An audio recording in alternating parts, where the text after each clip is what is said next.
বন্যা নিয়ে একটা সমস্যা রয়েছে, বিশেষ করে মারাইকুড়া এবং বাহিনীর একটা বন্যা সমস্যা রয়েছে, মানে বর্ষাকালে সেটা হয়। তার জন্য আমূল সংস্কার, কুলিক পক্ষীনিবাসের সংস্কার, তার সাথে সাথে যেভাবে অবৈধভাবে পুকুর ভরাট হয়েছে তার পূর্ণাঙ্গ তদন্ত এবং উপযুক্ত ব্যবস্থা, তার সাথে সাথে আমাদের আরও কিছু পয়েন্ট রয়েছে, ড্রাগস মুক্ত রায়গঞ্জ এবং কুলিক নদী সংস্কার সাধন ও সৌন্দর্যায়ন এবং রায়গঞ্জে বালিকা মহাবিদ্যালয় ছাত্রীনিবাস তৈরি করা, তার সাথে সাথে গ্রামীণ এরিয়ার জন্য রাস্তা, আলো এবং মোদিজির স্বপ্ন নল সে জল আমরা যাতে পরিশ্রুত এবং আর্সেনিক মুক্ত পানীয় জল মানুষের কাছে পৌঁছে দিতে পারি, সেটা আমাদের সংকল্প থাকবে। এবং তার সাথে সাথে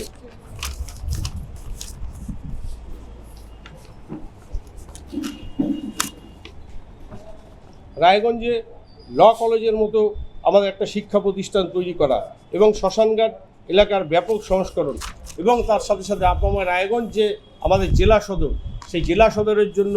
রেল উন্নয়ন পরিষেবা থেকে শুরু করে স্টেশনের আধুনিকীকরণ থেকে শুরু করে আরও বৃহত্তর নাগরিক পরিষেবা দেওয়া আমাদের লক্ষ্য। এবং সেই লক্ষ্যে আগামী দিনে আমাদের রাজ্যের যে সংকল্প রয়েছে, তার সাথে সাথে আমাদের এই রায়গঞ্জের জন্য যে সংকল্প, সেই সংকল্প আমরা আমাদের ইস্তেহারে আমরা যেমন আপনাদেরকেও দেবো, ঠিক তেমনি আমরা বাড়ি বাড়ি আগামী দিনে আমাদের সংকল্প আমরা পৌঁছে দেবো।